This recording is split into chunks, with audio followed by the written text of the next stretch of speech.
大家问千万二，逐工要跟大家做伙来捌一日。咱定定听人讲，咱做人都爱感恩，千万唔通忘恩背义。今仔日要甲大家小解这一日，咱同齐来看到，这日就是温，读有加恩，温第一条，有的地头读因。大家字典解说，温就是人和人互相帮助，咱讲是温惠温典，正大的温惠甲正义，咱讲是温情。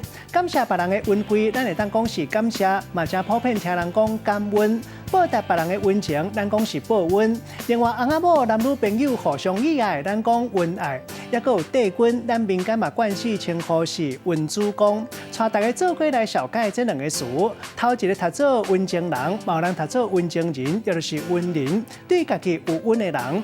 第二个读做生请一边，养的温情较大天。这句话意思是讲，母养的人比咱亲生父母的功劳佫较大。因为过去咱台湾大家生活较辛苦，囡仔可能饲袂起，有时阵搞欠算，认为囡仔定定过，就会惯势甲囡仔分互人饲，或者是分互人做新妇仔。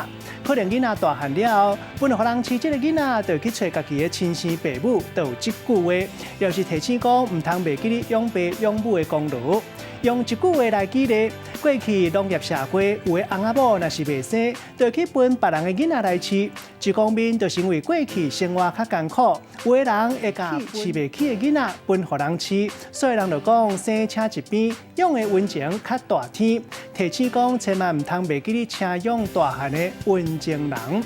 今仔日小解这一日读做温，嘛有人读做因，提供予观众朋友来参考。